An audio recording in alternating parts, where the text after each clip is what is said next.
Dardock is going out. So seems like looking pretty weak right now. Dardock was arguably their best player. They threw in Arc second, who I think he's pretty good. My teammates have been working the whole season to try to earn this opportunity, so I'll try to do my best and not let them down. We're so close to the final ticket to Worlds. Our general mindset right now is just improve as much as we can to see how far we can go in the gauntlet. One step at a time. Let's just beat Envy first. 솔직히 말해서는 이길 수는 있을 것 같아요. 3대0 아니면 3대1.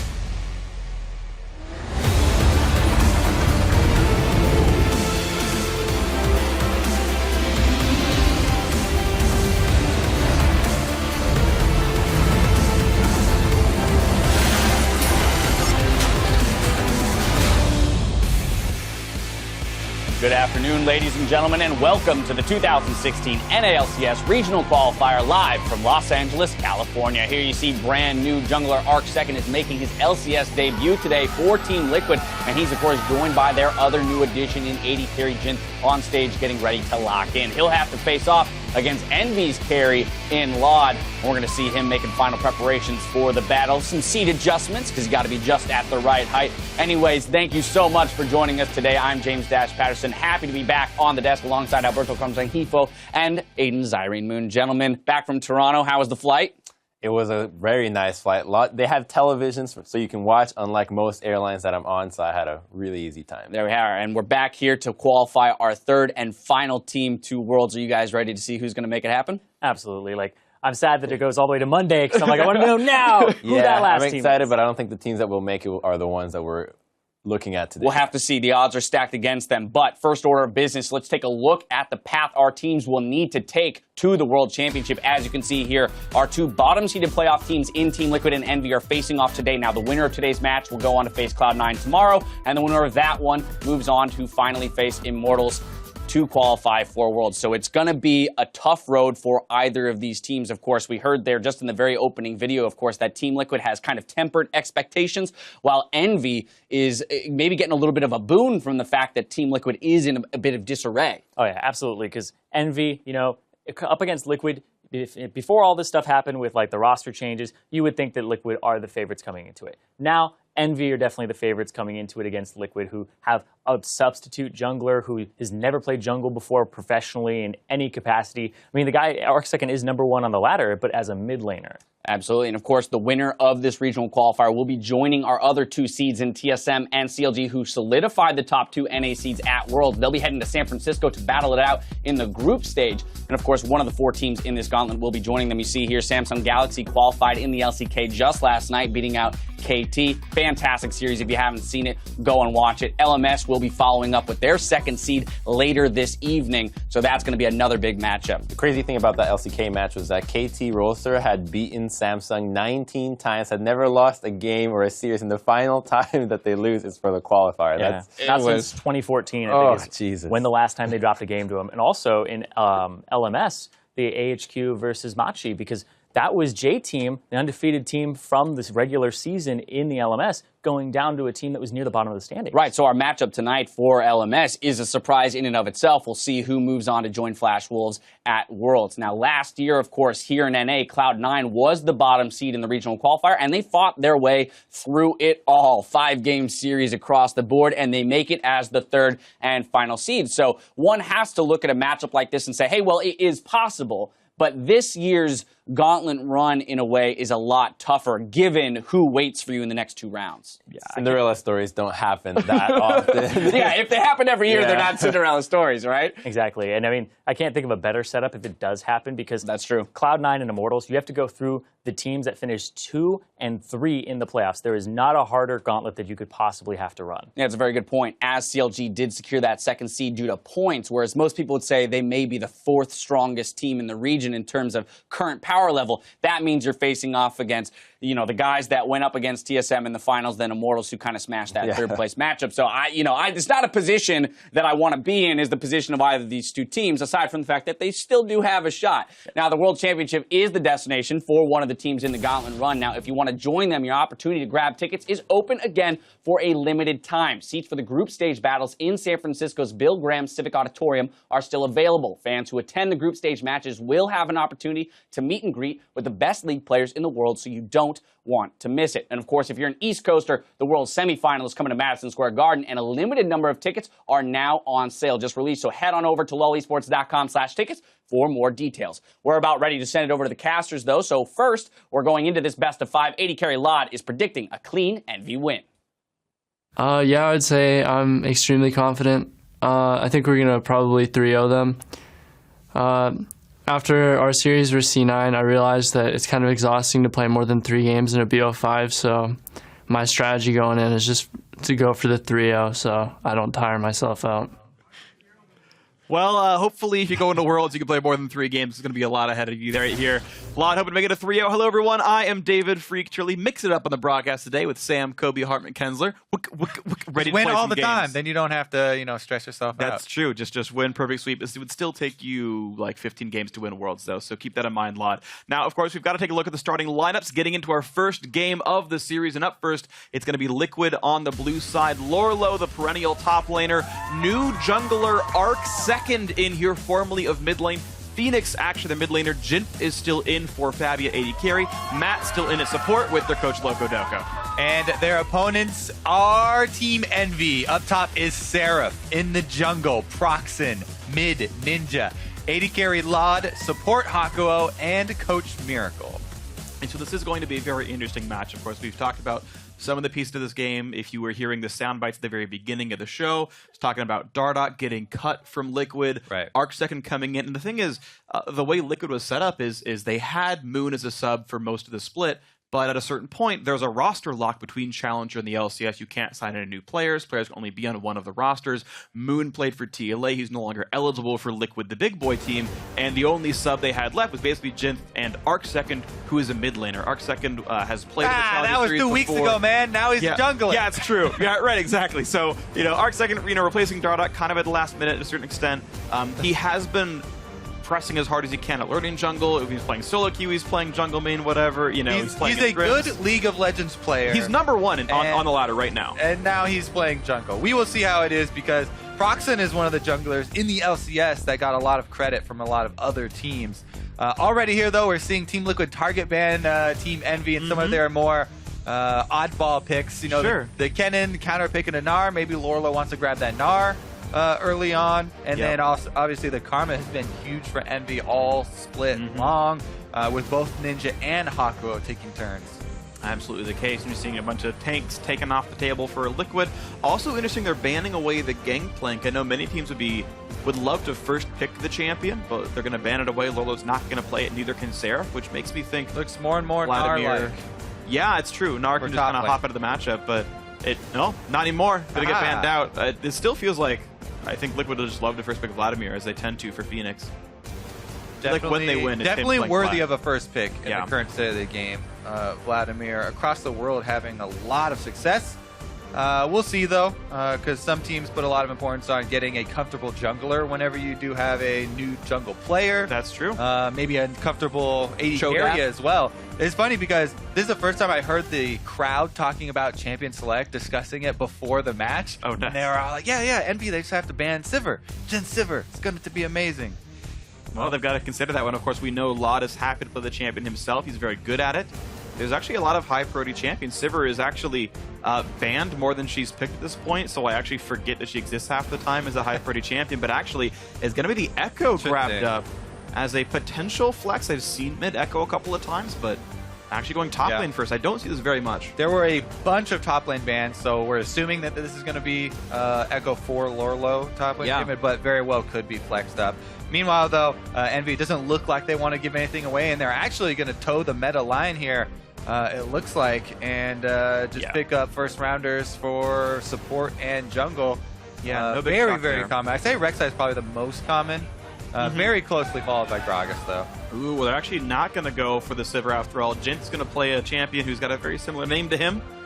Jint's going to be in there. Phoenix does get his Vladimir after all, and I think Liquid's getting a lot of what they'd like. I really like when you pick Jin with double AP, because Jin likes to build that flat attack damage, or flat armor penetration build, and it de-incentivizes your enemies from starting off with a lot of armor if both your solo laners are AP. Yeah. And, you know, Echo is kind of mixed there with the Trinity Force build, but still, definitely going to have to respect the varied damage profile here that Team Liquid are already showing. Totally agree. You could even see more magic damage coming into the jungle. Nidalee, Elise, and Gragas, probably the next most common junglers to see, so... yeah, a very magic damage heavy profile likely here for Liquid. Speaking of profiles, we did look up Arc2nd's profile, and there was a jungle Cho'Gath on there, so there's some more magic. Oh yeah, no, there's plenty. Diana is like the next step as well if he's not playing the meta junglers. Yeah, honestly though, if you are into a new role on the LCS stage, you'll probably just go with what's meta at the moment in the LCS, and that would be the Gragas if we assume he just toes the line. There it is.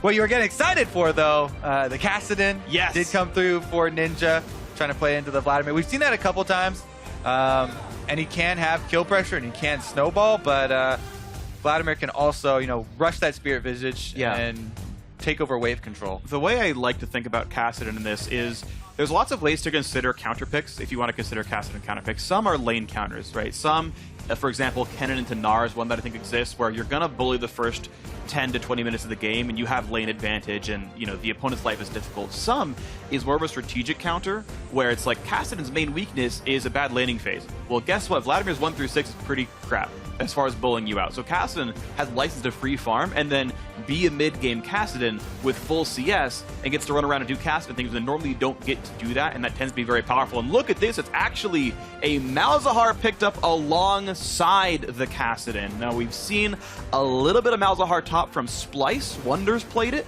I don't feel like Kassadin's good into Echo, so I think that's going to be that Mal's top.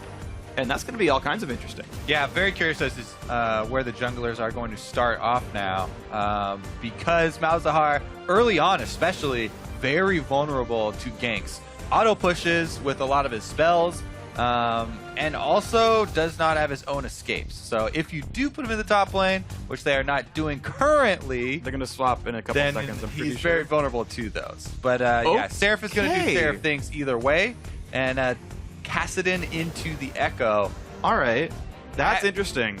I feel like both the champions are good into Vladimir specifically. Malzahar has the lockdown and all the damage to kill him through the pool and everything, but Kassadin top is new. Yeah, you're talking about difference between laning phase and later stages of the game where you get into team fights and stuff. And later stages, obviously, Malzahar is great. You know, just ult him and try and layer it with the silence. Yeah. As he's trying to charge into your team. But early on, Vladimir is just fine farming up in the mid lane alongside Malzahar. The hardest part about Malzahar is just getting the last hits early on. Yeah. Well, we'll see if we can do it. We are getting ourselves into game one. Hashtag TL win, hashtag NV win. For which squad do you think is going to take the game and take the series? A best of 5 here in front of us. The gauntlet has to be run now. The North American regional qualifiers begin as Liquid takes on Team Envy, and it's time to hit the rift.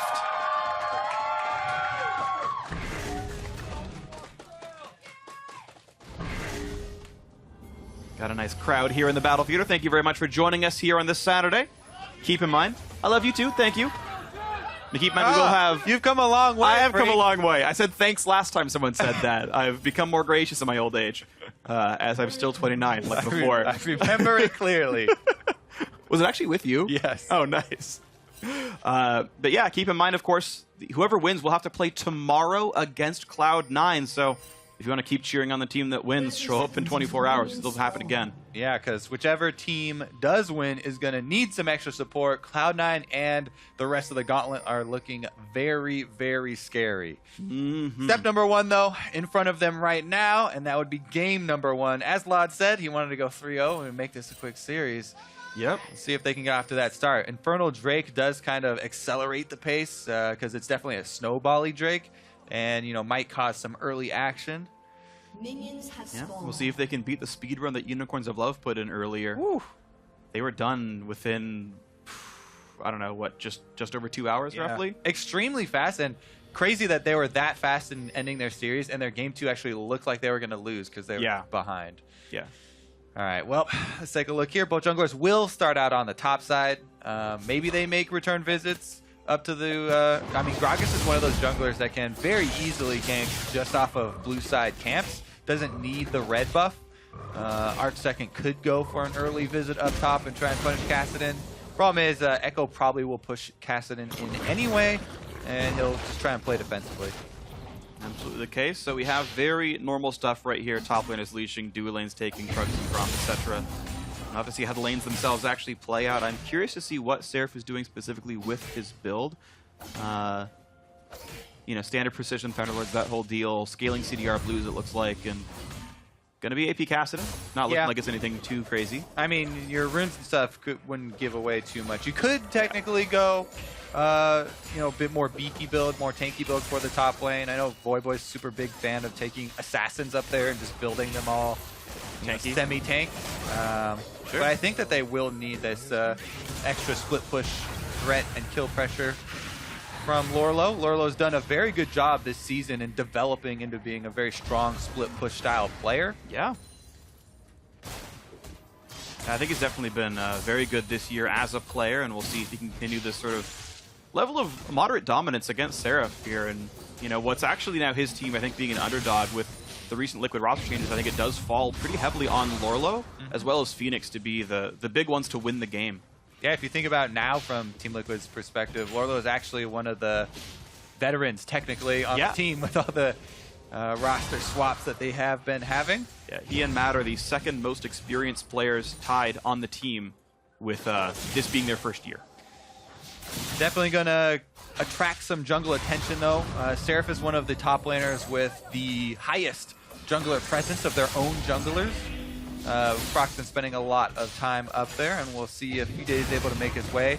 Meanwhile, you know, in the first 3 minutes, though, we did see a lot of fighting over both bottom side jungle sort of semi-objectives. The Scuttle Crab, it was won by Proxen, but basically both teams got information that both junglers were down there during the time. Ooh. On the Jhin, final shot comes through, good dodge by Hakuho, and jumps over, but here comes the headbutt, Pulverize. A quick trade back in, and, well, Jhin is definitely injured, but Hakuho lost plenty of health too. And Proxen saying, if everyone's low, I want to show up to the party. Yep. Does get behind the ward, here comes the attempt, can he flash knock him out of Jhin? The flash Q, Ignite is on, not good for the Jhin, he's running away, but the attacks are still there, a couple more auto attacks, but a nice Pulverize by Matt saves the day, and Liquid's AD carry walks out alive. Yeah, great job by Matt, staying calm in that gank and spacing out the headbutt to get the jungler out of there, and then holding on to this Pulverize to get all three knocked up. Meanwhile, top lane, Arc Second is going to make his debut. Well, he's going to have to make this one happen pretty quickly. Lolo's running out of health inside the minion wave. He's got to be a little bit careful, but Seraph now does not really have any way of making this one out. He's got flash. He could. Doesn't go for the outplay. There's the auto attack. There's first blood. Arc Second is going to show up. And it's going to be nice for Liquid. They're the first kill coming through for the new jungler. There you go. Team Liquid, new sub. Get him in there. And first blood, first LCS. Well, it's not LCS technically game, but... I mean, is it though? It's on an LCS stage. LCS teams? I don't know. Yeah. Is it technically LCS, Kobe? You decide. Hashtag LCS. I don't know. No, we got nothing here. We got nothing. I'm sorry. I screwed it up. This is its own tournament. We're moving on. Meanwhile, the Farm Fest mid lane. We set this up and playing out pretty much exactly as they would expect. Ninja actually getting a pretty good push there. I think that Phoenix will be just fine skipping under his turret. I'll see if he able to get all of them. That's actually an insane stat. 2016 summer, 20 unique champions picked for Seraph. That's actually ridiculous. Sometimes that's a really good thing if you can perform really well with all those champions. Sometimes it's someone trying to figure out what's good for the team and find out what is going to have success. 20 champions is definitely insane. I know plenty of ranked players at the top of the ladder that have not even played 20. Yeah, exactly. 5. Their mastery score is like 42. It's like, yeah, these same champions, they're all level 7. All right, Proxen gonna track Arc Second and Matt here. You can see the support and junglers trying to work on that synergy already. That's one of the most important things for pro play, going to ward together. Safety in numbers, and they did get some deep wards there in Envy's side of the jungle. Yeah. I mean, it has helped Liquid not get ganked too badly, but you're kind of watching these matchups, and even despite the first blood, Seraph is actually smashing this laning phase right now. I did not expect Cassidy to be good in an Echo, but whether it's Lorlo not knowing the matchup or Seraph knowing it's the counter, it's actually a pretty substantial farm lead. I mean, I feel like Cassidy's pretty good into a lot of the AP melees, because you get to use your shield plus your auto attack reset really effectively. True. But yeah, and now he's got control of the minion wave, and he's hit that sweet level 6 for Cassidy as well. He's now invincible. Yeah, exactly. To take away a lot of the threat for ganks, plus you have your own kill pressure. The main difference, though, is that Seraph uses teleport, so that's also going to help out your CS numbers. Trying to get back there from the death on his gank. We'll see, though, if he has to play more scared of Arc second, as the jungler has also hit level 6. Well, Arc second and Proxy cross paths. They know what's going on. They're both in the northern jungle right here. But here comes the gank attempt towards Ninja. He goes to make sure he wasn't going to get body slam flashed. I think it was the right choice. It's the shorter cooldown. Lolo tries to trade up with Seraph using the shield, but you can see that Seraph is very good at picking his fights, and he just disengages by the time Lorlo's shield would come in. And does not get away from the passive. Quick trade of blows back and forth. Once again, we have this sort of 9 minion difference with them trading blows very heavily. Seraph is out of potions. Lorlo's chugging through his corrupting potion himself. Another combo comes in. They get the knockup. Great job by Hako to block the deadly flourish. Very smart by him. Goes up in time. And that's the fun thing, is playing Alistar into Sivir is you can pretty much guarantee pulverize no matter what. All right, Lorlo has access to his ultimate, also has his flash. There's the first flash. Nicely timed, actually gets away from Proxen. That could have been really scary. And now Arcsecon's going to turn it back around. Damage onto this Rek'Sai. Good. Ooh! Unlucky explosive cast sends him the wrong way. Proxen able to waddle to safety, but no, they're going to go back here for this one. Trying to burn him down. It's actually going to happen. Wow, Liquid pulling the trigger. Oh! Here comes the re-engage for Seraph, and he takes him out. Lorlo, I think, didn't have mana. No, it was on cooldown. But Arcsecond takes him out anyway. 2 more kills. And look at this. Best jungle Liquid's ever had. 2-0-1 Arcsecond. Well, he is off to a good start. I mean, did flub up the ultimate a little. Let's see the chase here, though, because this is the flash on the unburrow here from Lorlo. Yeah. Really good job from him. And then the re-engage here should be pretty clean. Arcsecond gets the body slam into the auto even. Knows he doesn't have flash to get out of there, but a little bit misplaced on the ultimate. They chase it down anyway, though, and grab the kill. And then the second one is actually a choice here. This is Team Liquid going for the chase. Seraph turns it around. It's Lorlo deciding they want to go for this. But how many times have we seen LCS players flash after there's already an auto started from one of the players? You have to flash. If you want to do that, you have to flash into Fog of War, and then that can work. However, we've seen so many people also burn flashes when dying like that, trying to flash away from melee spells or auto attacks. Yeah, and if it wasn't for like that last second body slam that Arcsecond had that pushed him down actually away from the wall, he would have actually had time to flash before those last autos came in. So some tight timing. I did want to correct one thing. Lorlo's ult was on cooldown actually. It wasn't a mana issue. It was still down from getting back to lane instead of TPing. He ulted, so it was down for a little while. Wasn't able to do it to save himself, and it still meant positive kills though. Liquid 3-1 all in the top lane. It's all been about Lorlo versus Seraph. That's where all the kills have been. Yeah, I mean, Arcsecond and Lorlo versus of course. Seraph Proxen. Meanwhile, bottom lane, the story has changed here. Finds Ninja, gets some damage, pushes them towards the turret. Here comes Matt with a great flash pulverize into the headbutt, and Ninja's caught up, but he's staying alive. Matt's running out of health. He's not level 6. One more hit, he'll do it, and Lot gets the final attack, but here comes the re-engage. It's too much AoE. This could be a tragedy now for Liquid, but they're getting a couple back and forth. The trade kills still come through. Looks like it's actually +2 Liquid getting the advantage, including a triple kill for Jint. And it's a massacre. Team Liquid clean up on the bottom side. Matt goes in to get Ninja under the turret. Ninja has to blow all of his summoners. He ghosted in. Jin really gets a clean up here. So we talked about, Arcsecond starting off really hot. Now there's a bunch of kills on the other sub here for Team Liquid. The subs actually have almost all of the kills so far. Arcsecond, though, waiting on the pink ward right there. There it is. The Ninja has to flash and ghost to try and get out of there. Even though Matt isn't level 6, survives for a long time off of the heal from Jin. And then trying to escape that turret dive. Envy just gets blown apart here. Phoenix heading down from the mid lane, cuts off the escape, and they got 4 off of that. So rough stuff. We have a 2,000 gold lead now for Liquid. Only 11 minutes in. You can see Lorlo trying to push the wave in. Seraph is Sparley TPs to the minion to make that push not go quite as fast. Now, the early game has gone very well for Team Liquid thus far. However, one of the other things we're looking at for this team in the Gauntlet is how are they going to deal without having Dardoch as their shot caller, because that was the other big role that Dardoch did fill for the team.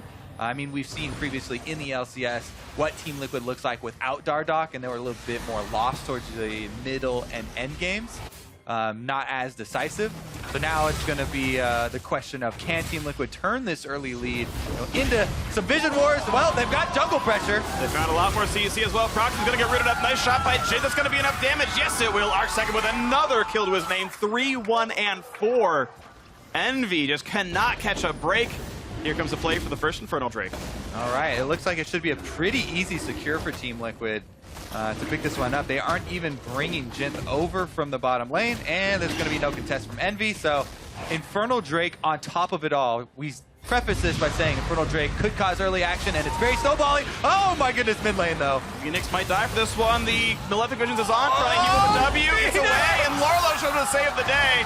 And now it's the re-engage. Ninja's going to run out of health. He's going to drop down. Phoenix survives it all. He's got 1,000,000 MR, just doesn't take enough damage. Oh Liquid my turning it around again. Goodness, Vladimir things. That's why this champion is first pick so often. 100 magic. Now they've got all 5 members in the mid lane. This is a very, very easy power spike to start snowballing now. They take so much damage off this mid lane turret. Both mid lane and I believe bottom lane was taking a little bit, not so much bottom lane, but mid lane definitely softened up here. So first turret gold is still on the table, remember. That is another very important objective if they want to continue snowballing. But look at this play from Phoenix. Vladimir, he goes offensive right here. Most people would run away under their turret very scared, but he knows he has his pool to rely upon, comes back in after the charge up there for the second Q, so he has the extra healing, and he's able to turn it around with good communication with Lorlo on the roam. Team Liquid getting another very big victory here early on. Plus 317 for that empowered Q, and the Hemo Plague, of course, helping quite a bit. So 10-3. Plus the Infernal Drake, 2,500 gold. Definitely still quite sizable. The thing is, though, for it being 10-3, I feel like I would expect the gold to be higher. At least just a little bit. So Envy at least are keeping up in farm. Still, obviously, not exactly like Envy's winning by any means, but I think it's still within reach. But it would be, of course, a bit difficult, as Liquid are just making good choices after good choice. Oh, yeah. This game definitely still in reach. Plus, it is also a best of 5, so this is just the first game of the series. Right now, Envy obviously going for the Raphael to try and get that onto the Caston and on Seraph, so he'll be a split-pushing threat with the assassination potential. And his teleport is not up currently, but Lorlo's is. So Team Liquid at the moment do have that global advantage as they go for the invade on the opposite side of the map, and they've got plenty of wards down there as well. Yep, so you think it's going to be pretty good for Liquid here. You can see sort of the blue vision around the map right now. Gromp revealed, they can kind of start tracking where Sivir and Braum are going, but now Lorlo's in a bit of a hot situation there. Ulted, gonna go for the shield. Does not get silenced, ults back, but he's running out of health. Sarah's gonna join the fray as well. That's gonna be the kill. Now Phoenix in the middle of 3, looking to deal the damage. I think he might run out of HP, but heals back up from the Hemo Plague. Gets knocked up. Dangle Pool into the power Q. Can he get it in time? Yes, he can. Heals up. Here's the flash chase. And the kill comes through. Now Arc's gonna turn it back around. Last shot comes through. And another kill as Proxen goes down 4, 1, and 4. Highest KP, most kills in his team. Arc second, hard carrying Liquid. Much needed win there for Team Envy, though, as they were able to get 2 kills out of that, take down both solo laners. They knew that Phoenix did not have any summoners left after the last fight he tried to clean up, so no flash there. And Phoenix trying to go 1v3, was able to get some Envy summoners, actually, in the 1v3, trying to clean up after Lorlo got taken down. But the extra kill does go over to Team Envy, and they get a little bit extra gold. Look at the beginning here as Lorlo is going to take the one-on-one with Proxen, and Ninja turns it into the 1 versus 2. See here, Lorlo is going to ult back for as much health as he can get, but doesn't get the stun on the parallel convergence, which might have bought him a little bit more time. Yeah. Phoenix, though, trying to come clean up. He realizes after that flash from Malzahar, there's no way he's getting another kill out of this, and tries to run into his turret. Another flash from Seraph, and then both arc seconds. Turret shot was already in the air, so that one's going to connect no matter what. So that meant that he was going down, regardless of Gragas' ultimate pushes him out. Lorlo stays to get the stun and get the shield, but he's running out of HP. And not enough cooldowns left for Envy. He's going to be able to survive with his life. Oh, Arc Second is pretty deep in the enemy jungle here. Isn't going to get stunned up from the Braum passive, though. Will be a turret kill, and now Ninja going to be in a bit of hot water, but they regain Hakuho. Quick knockup. Here comes the curve call, looking for a bit more damage. Not sniping Ninja till just now, and it's going to be the kill pick to Phoenix. That's the final bit of damage. Seraph in the back lines can't really find anyone to kill, though. He's going to get, nope, doesn't get rooted up, but he walks into Arc Second, the Rift Walk.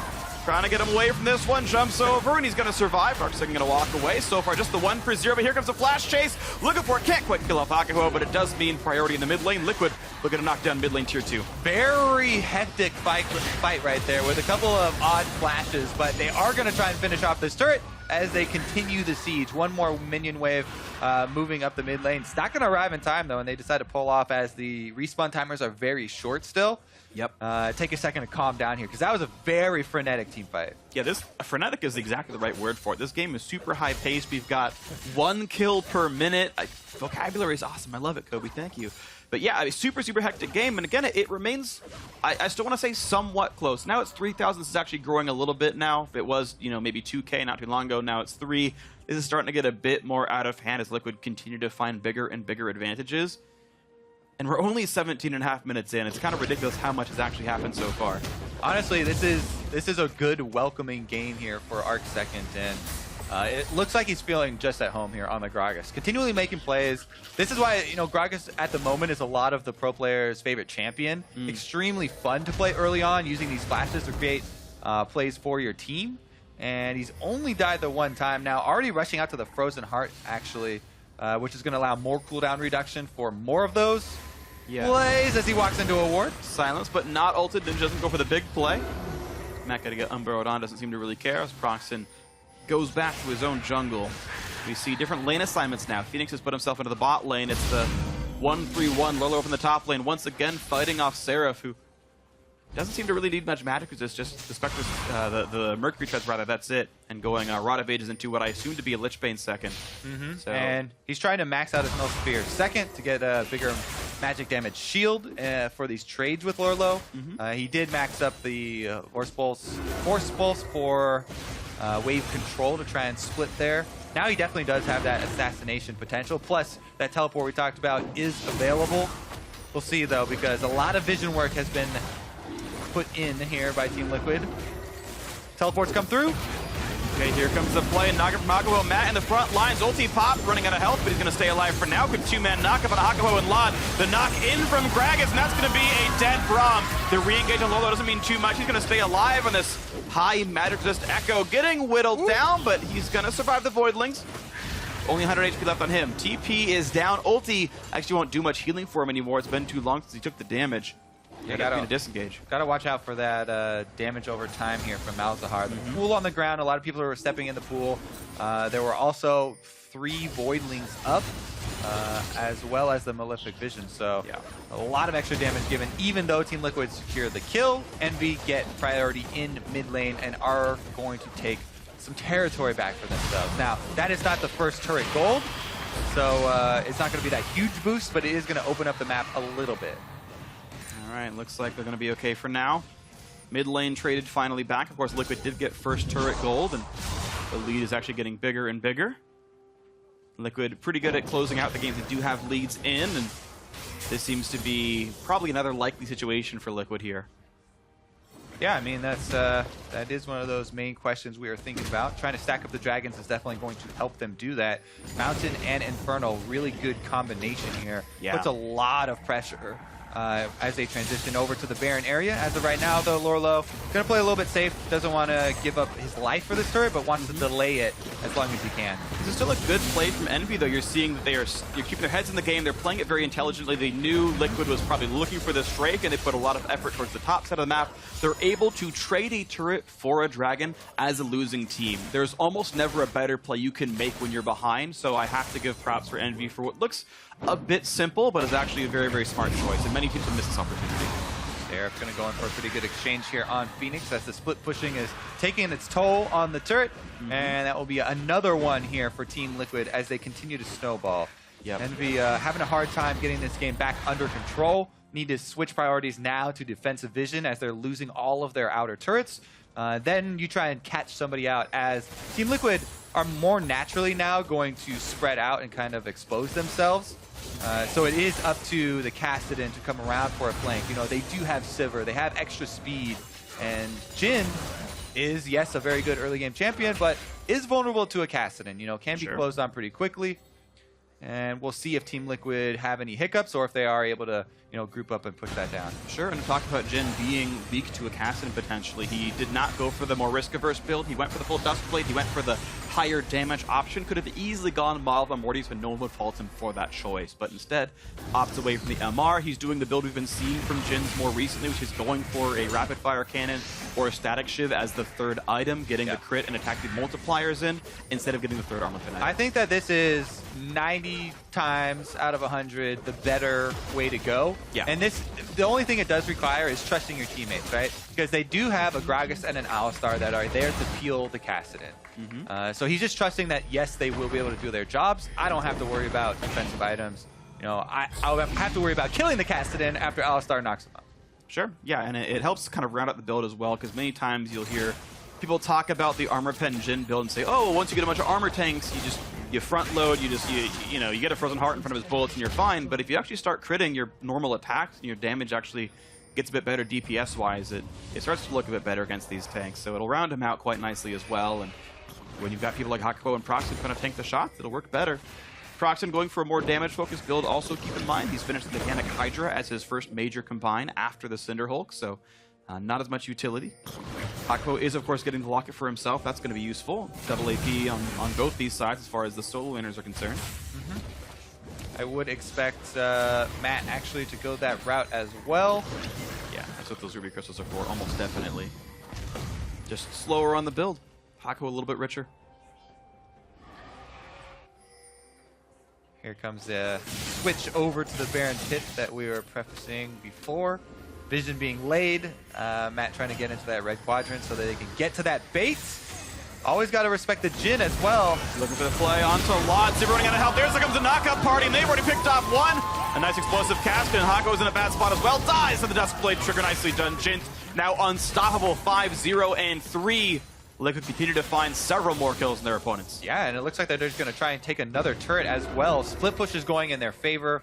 On the other side, with the Vladimir, Phoenix has teleport available, so Team Liquid looking to get 2 turrets, each on opposite side of the map right now. Top and bottom taking some damage, and Seraph slowly getting whittled down and forced out. All right, yeah, pushed away. Phoenix has been actually continuing to make headway on this side lanes. No one's been able to stop him. You were seeing earlier in the game, Envy looked for the plays on Phoenix. There were several gank attempts.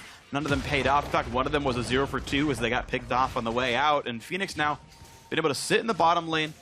Bot lane outer died because of him. Bot lane tier 2's almost dead because of him as well. Yep. All right, let's take another look at this collapse as Lod very far up versus Lorlo, and they had no vision. Lorlo almost takes care of him all by himself. Then the rest of the team comes in, and there's definitely going to be no escape. And Team Liquid with a pretty good cleanup here. I mean, yes, there were a lot of questions, you know, floating around with Team Liquid with all the roster spots they're doing, you know, bringing in all these subs, and people are like, oh yeah, it almost kind of feels like a clown car. Who else is in the Team Liquid roster, right? They've got this sub, now we got a mid lane jungle sub. But honestly, there were also a lot of questions for Team Envy. We haven't seen them play for so long. Yeah. And Team Liquid definitely off to a very good start for them.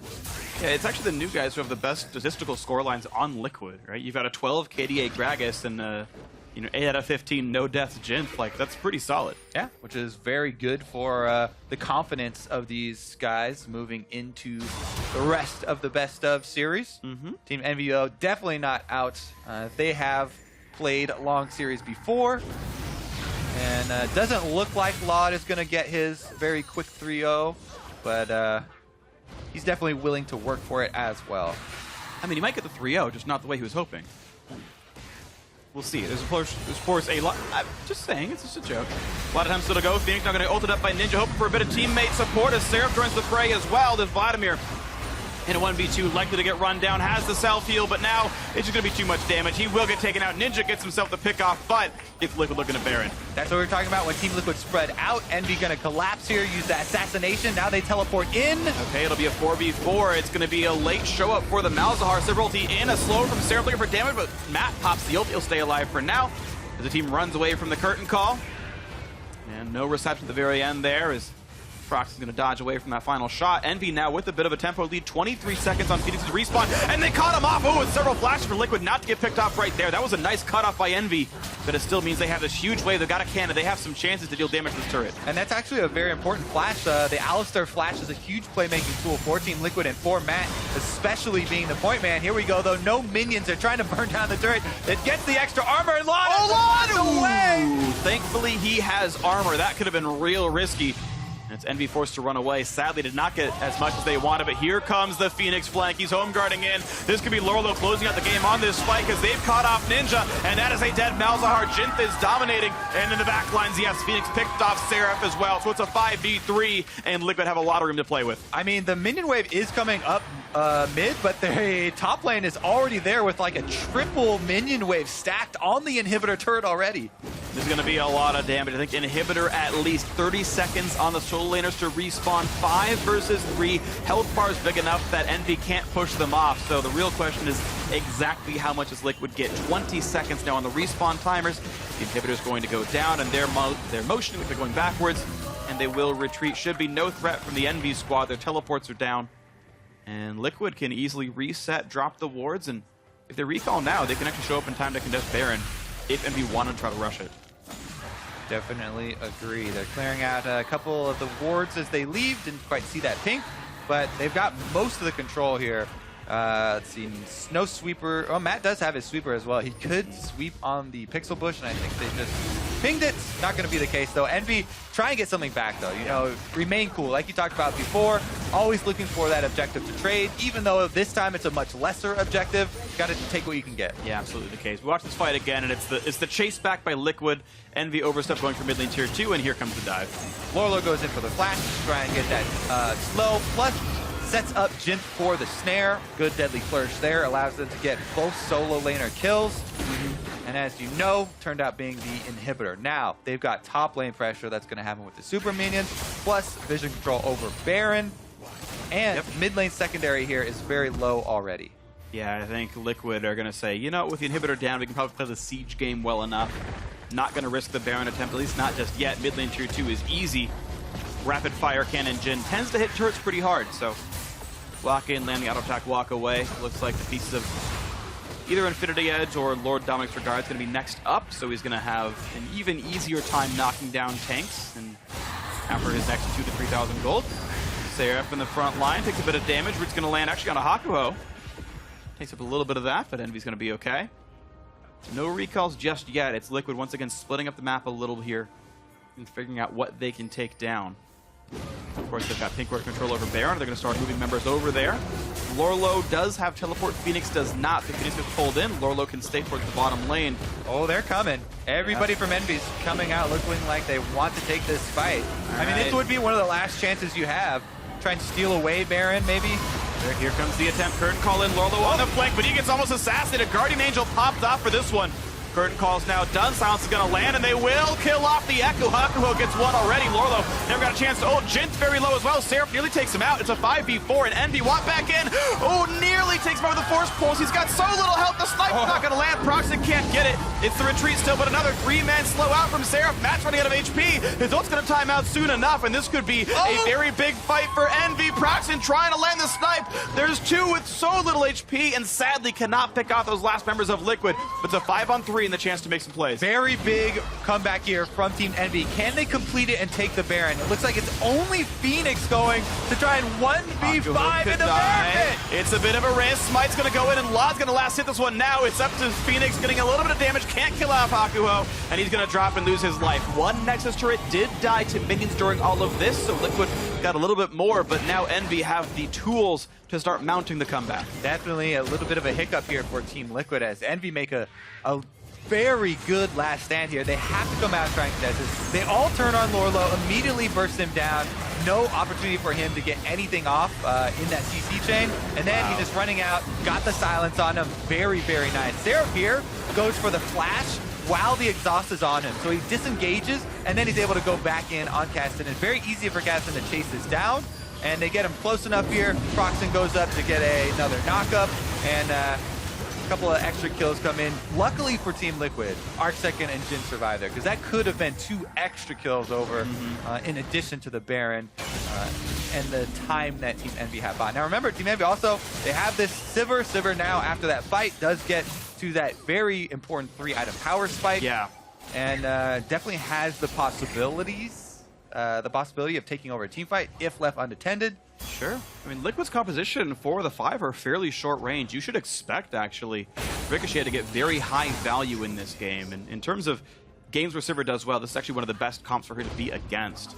So this could be very, very good for Laud. Ninja, really do want to highlight how perfectly he played that last fight. Lorlo literally never had the chance to cast a spell in that entire battle. Silence into suppression into silence off the Guardian Angel. Had a projectile in the air by the time he revived. Lorlo couldn't have hit R faster if he had tried. And so good stuff by him to set up that whole fight. And now Envy in the driver's seat, fighting back a gold deficit of 4,500. But you know they can make it happen. Top lane inhibitor respawning roughly now. Should be no more super minis left for Liquid as they look for top lane tier 2 as their primary target. Cass is splitting the bottom. Seraph does have teleport. He'll be met by Lorlo. He has also hit the all-important level 16 for Kassadin. Lorlo going to have to play a little bit defensively. Team Liquid right now just trying to hold on, wait till Baron times out, and Envy making up a lot of ground as far as the gold difference goes. And Seraph's actually splitting back and forth, back and forth. He's the only teleport user on his team, so it's a 4-1, and Seraph goes back and forth trying to find which lane to push in. Right now it's mid lane, and the team's going to rotate. Actually, they could maybe cut someone off. Hakuho gets a teammate to jump to, hops over the wall, and mid lane tier 2 should be dropping rapidly. Phoenix can't wave through this, and that's going to be 1 turret so far picked up in the Baron power play for Envy. Remember, Seraph has gone with a more split push build. He doesn't have that Zhonya's to be able to go in for the team fight, rely on the Zhonya's for his reset. Has to use his flash to disengage like we saw the last time. Yeah. Now they're just trying to wait that out. You know, try and get as much gold as you can by splitting while you have Baron buff, while you wait for your Kassadin flash to come back up, and try and have another repeat fight. Absolutely the case. So only a little bit gained by Envy. Mountain Drake will respawn after Baron times out, and both of these teams have 1 Mountain Drake to their name, so whoever gets the third one gets the edge in terms of killing objectives faster. 10 seconds to go till it spawns up here. Liquid will have priority shoving in the mid lane. Top is going towards Liquid bot lane equivalent. Yeah, the other big thing is that, you know, setting up for that Drake, Team Liquid have control over Dragon area, so I feel like Envy doesn't want to fight over this. There's no reason to risk a losing team fight over a late game second Mountain Drake when really the next team fight is going to determine it anyway. That's not a huge difference in how much you're going to be able to kill the objectives. Got to kill the champions first, and Envy, they make that choice. They don't try and go for the Drake, and they try and get the turret. Great choice. This is absolutely a great choice. Mountain Drake helps you kill turrets, but how about you just kill the turret yourself? And Envy have brought the game back to 2,000 gold. They were getting slaughtered earlier. This game is completely in fighting distance. I mean, the ability to turn around a game with one of those late game 30-minute team fights, if you get Baron right after, is just huge, especially for a team like this. You know, late game Kassadin, late game Sivir, they are very well equipped to make a comeback in this game, and now the gold difference is marginal, and it's all about the setup for the next team fight. Yeah. So Jinth actually is not going for the more aggressive build. I thought it was going to be Lord Dominic's or maybe an Infinity Edge, but actually it's Hex Drinker, and then Maw on Mortis is what that...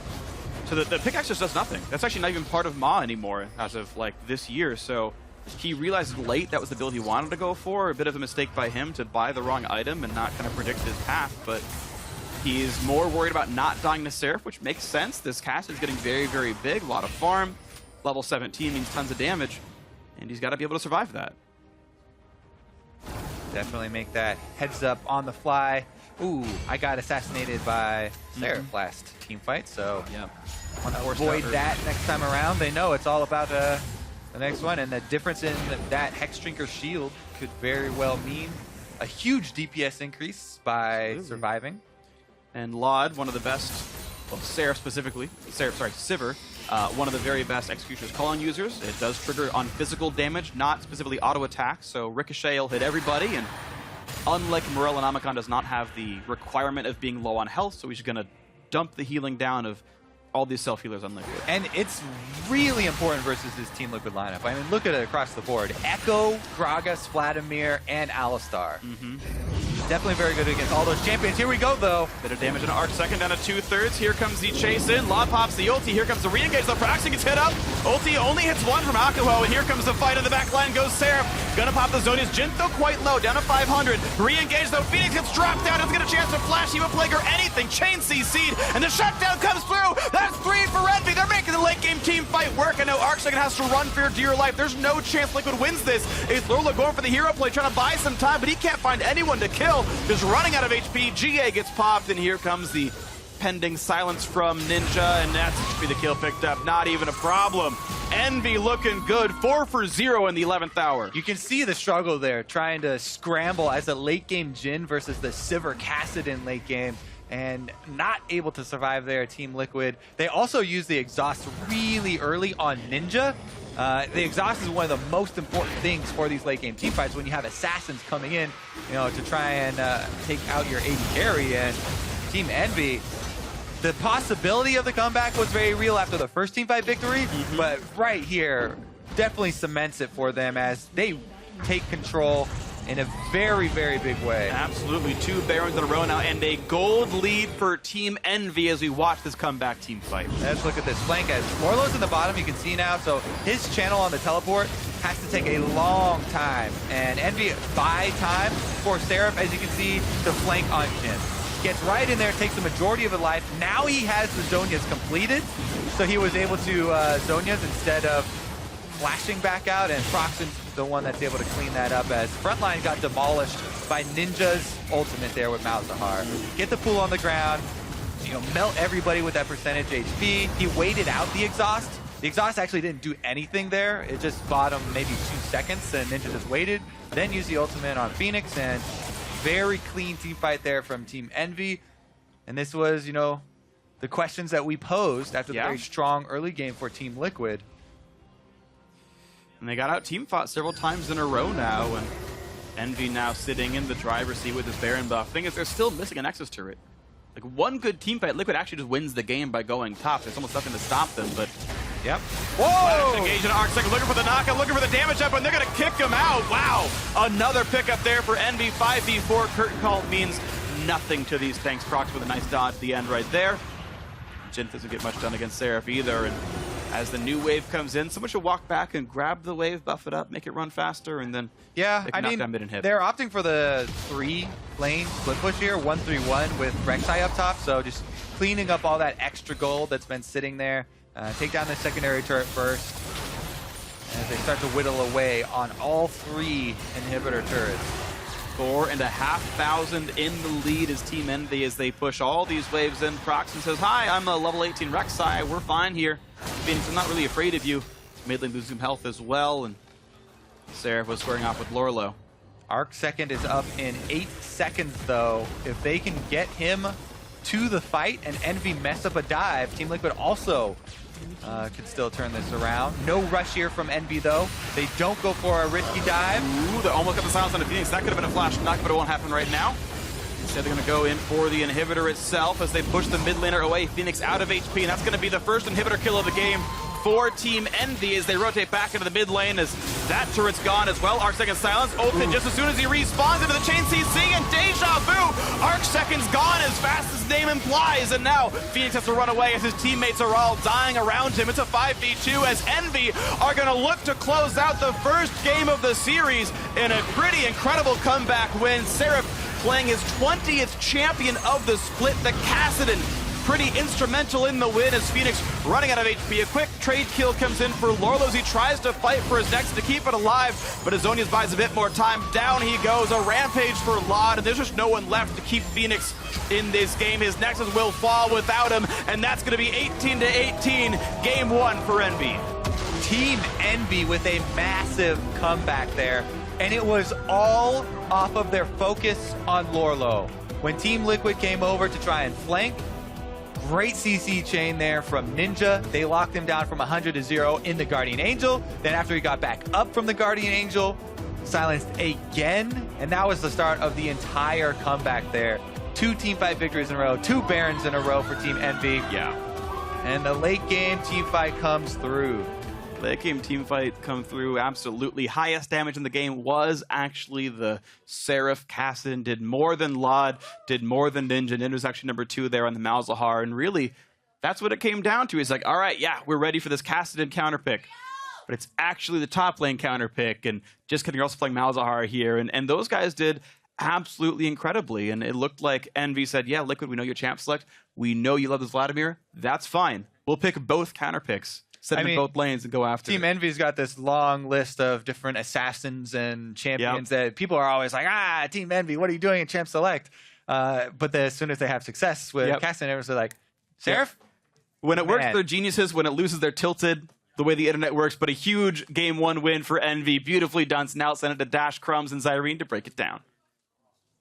Thank you very much, Freak. Big comeback victory here for Envy in Game 1 after Team Liquid is off to a fantastic series of events that, gets them a solid gold lead there in the first, 10, 15 minutes of the game. I get the feeling that this is going to carry on throughout the series, which is just Team Liquid.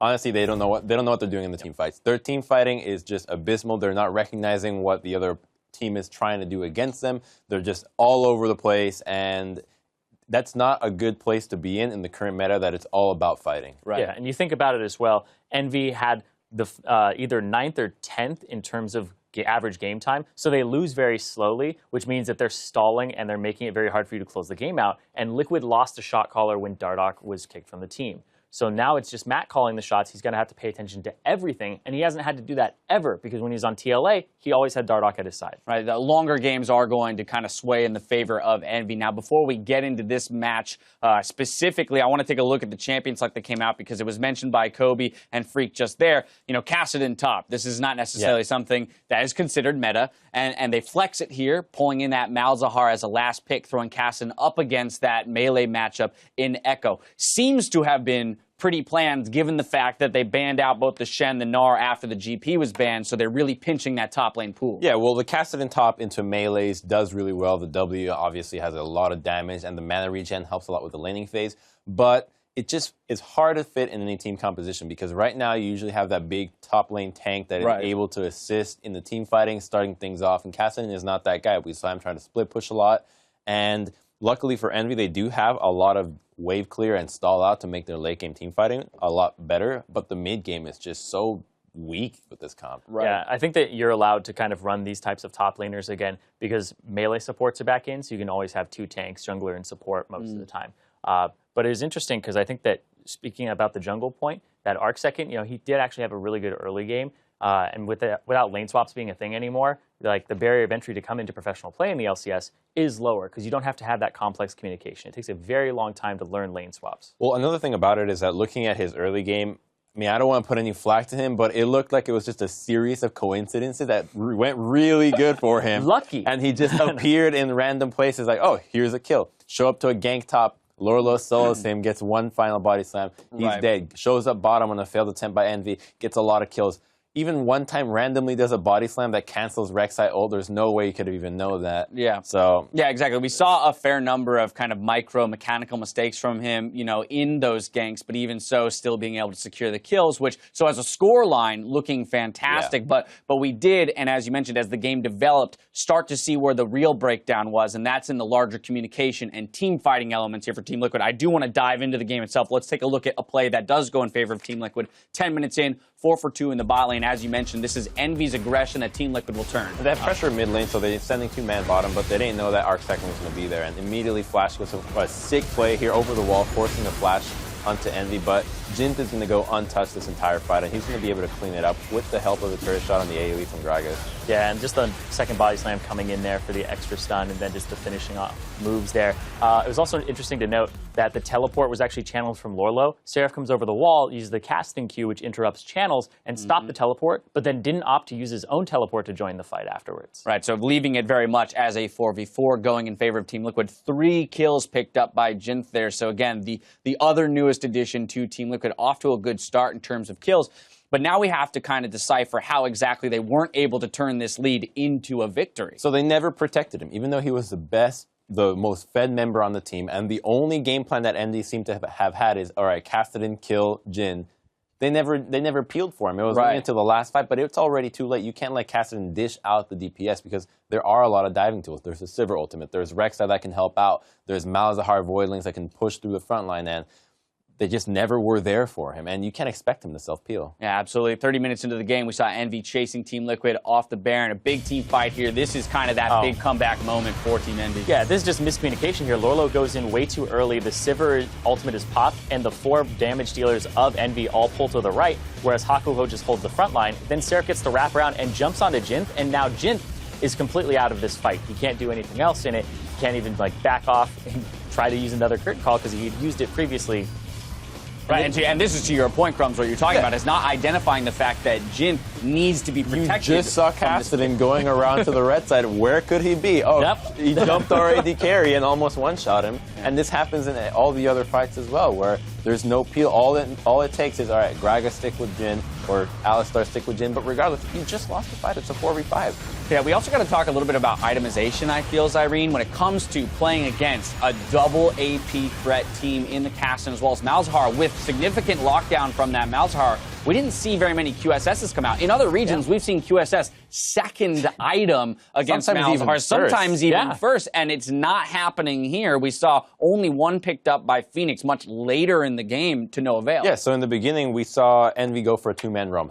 Seraph roam from top into the mid lane, trying to make a play onto the Vlad. They immediately focus him, and they realize we don't have the damage for it. There's a QSS, there's a Negatron Cloak, and a Spectre's Cowl, and we're thinking, okay, that's going to be a QSS. This lane is over for Malzahar, but no, it turns into an Abyssal, which doesn't make a lot of sense because you usually want Abyssal into a double AP, not just the tanks. Right. And that itemization just made it so difficult for him to be able to split push in the side lanes through Malzahar, as well as team fight properly. Let's push forward to our last replay, 36 minutes into the game in the top lane. This is a 4-for-0 for Envy. Once again, we run into this situation where just a little disjointed in our fights. Jinth is going to get picked on by Seraph one more time. Yeah, it's like Phoenix uses Tides of Blood at the start, don't know what he's doing except wasting HP, runs at Hakuo, throws out another, and he gets ultied here. Where's the QSS, right? It's not coming out there, and he dies without even using ultimate. No Hemoplague comes out, and no ability to try and turn the fight. Yeah, we saw Jinth get just destroyed by Seraph on the back end during that time. Arc Second having to dedicate his resources to attempt to save him.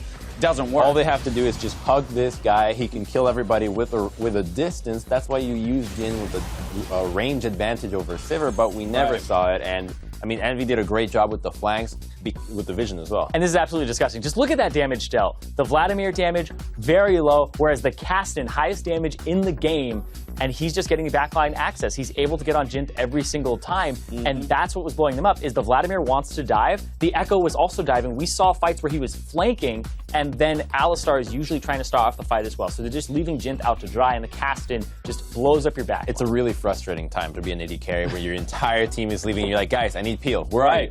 And then they just look at him like, dude, you gotta take care of yourself. What's going on? Well, that's the thing. Jinth cannot do that on the champion that he was given, and so you look at him and go, well, I'm sorry, your scoreline looks as bad as it does, but it's not your fault, right? As long as he's calling for the peel and letting people know that he needs it, it's on the rest of the team to kind of make that adjustment. We've got to take a quick break, but stay with us because the NA regional qualifiers will continue after this.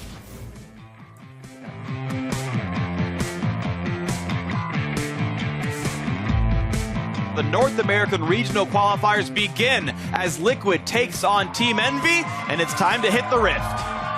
Flash pulverized into the headbutt, and Ninja's caught up, and he's staying alive. Matt's running out of health. He's not level 6. One more hit, he'll do it, and Lot gets the final attack, but here comes the re-engage. It's too much AoE. This could be a tragedy now for Liquid. I'm marking mid. I'm going to be in all range. I'm going to be in all range in 5. No flash Malzahar. I'm coming to Malz. I can ult.